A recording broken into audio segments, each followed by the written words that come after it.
Oh, saya berada di lokasi di mana empang Pak Said Didu. Inilah biang keroknya.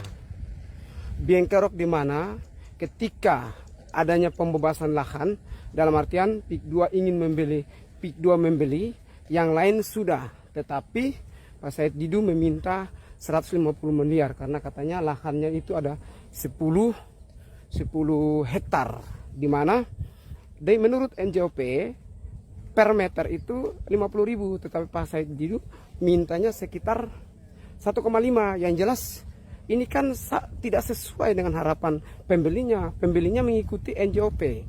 Masyarakat yang lain sudah bebas, tapi ini saja. Ini lokasinya milik Pak Said Didu nih. Nih. Teman-teman bisa lihat. Nih bisa lihat. Nih. Miliknya Pak Said Didu. Banyak kan? Nah, jadi inilah yang keroknya nih. Biang kerok permasalahannya. Jadi Pak Said Didu menggiring opini bahwa PIK begini dan begini dan begini dan begini begono. Nah, ini lokasinya empang nih, lokasi ya. Ini yang miliknya Pak Said Didu. Nggak usah menyalahkan satu sama lain. Ya. Kita nggak terencana. Ini miliknya Pak Said Didu. Ini yang mau dibeli dengan harga sekitar 50.000, tapi diminta oleh Said Didu dengan harga 1,5. Nah, tadi saya sebenarnya penasaran dengan adanya tanah atau empang milik Pak Said Didu.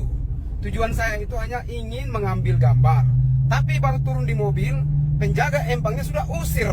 Nah, jadi video saya tidak terlalu banyak dan tidak cukup full.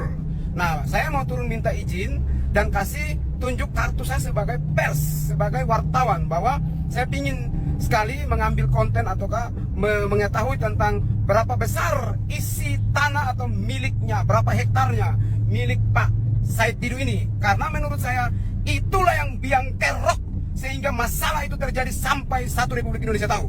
Persoalannya gara-gara tanah itu dia framing bahwa PIK 2 terus menerus, lalu giring opini bilang antek-antek asing kuasai tanah rakyat, padahal itu tanah dia. Artinya dengan sendirinya dia mampu menggiring opininya sehingga membuat publik yang tidak tahu apa-apa ikut berkomentar mendukung Pak Said Didu ini. Sehingga dengan adanya saya sudah turun ke lokasi dan mengecek lokasi secara langsung tanahnya Pak Said Didu, bahwa itu benar ada 10 hektar, teman-teman. Jadi itu mau dibebaskan atau dibeli oleh PIK 2 dan dengan harga yang dimana sesuai NJOP, tapi Pak Said Didu sendiri tidak menginginkan yang menurut NJOP itu, tapi dia meminta dengan harga 1 meter itu 1,5 juta. Total 10 hektar dikalikan 1,5 menjadi 150 miliar. Ya jelas orang tolak lah, tidak sesuai NJOP kok. Jadi Pak Said Didu ini hanya giring opini, menyerang Pak PIK 2 dengan cara apa? Itu antek-antek kuasai. Katanya dibilang PIK 2 atau antek-antek. Loh, kalau memang PIK 2 antek-antek, kenapa orang Indonesia kerja di situ? Tidak masuk akal kan? Jadi Pak Said Didu memang menurut saya pembuat gaduh, pembuat kacau negeri ini, ya. Kasih tahu Pak Said Didu, Frit bilang Pak Said Didu pembuat kacau. Jadi hari ini kita karena diusir oleh orang-orangnya dia, sehingga kami harus pulang. Ini kami di dalam perjalanan pulang dari saya, Frit Alorboy. Nah, karena kita baru turun dari mobil, penjaga tanahnya itu mengusir. Artinya Pak Said Didu sudah kondisikan orang-orangnya di situ. Jadi siapapun yang ambil konten diusir. Loh, kita juga daripada korbankan nyawa, mending kita kabur aja, dalam artian bukan kabur ya. Kita lebih baik amankan diri, naik mobil dan pulang. Jadi saya juga tidak sempat dapat video atau konten yang pas. Jadi menurut saya Said Didu takut lokasinya diambil gambar atau dibuat video di situ. Pak Said Didu, ingat saya nantang Anda itu penakut. Suruh pasukanmu itu ancam-ancam kita atau usir-usir kita. Kita kan nakut hanya datang ambil gambar saja. Oh, saya punya kartu pers, saya datang sebagai wartawan. Salahnya di mana? Tapi karena daripada berdebat, lebih baik saya amankan diri, pulang. Sekian. Saudara-saudara, beberapa waktu sebelum video yang tadi Anda nonton itu beredar, saya sudah sampaikan bahwa ada semacam kelakuan dari orang-orang di sekitar Teluk Naga atau orang-orang yang punya uang. Mereka membeli tanah di sekitar situ, lahan di sekitar situ, kemudian mereka menawarkan ke PIK ketika sudah jadi PSN. Nah, tentu saja dengan harga yang tinggi. Tapi ketika pihak PIK atau tepatnya pihak PSN tidak mau membeli itu, maka mereka mulai atau terus-menerus melakukan banyak sekali orasi dan narasi yang menyudutkan PIK 2. Nah, hasil dapatan dari Fritz ini yang videonya Anda nonton tadi itu sudah semakin jelas bagi siapapun, bagi kita, bahwa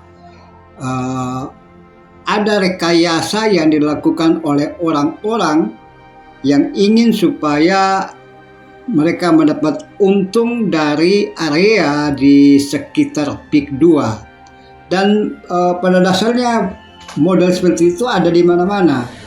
Ketika ada proyek yang besar, proyek pemerintah misalnya, atau dengan investasi yang sangat besar, maka para mafia tanah mulai bergerilya di sekitarnya yang agar rakyat atau tanah rakyat juga ikut dibeli dengan iming-iming banyak hal yang lain.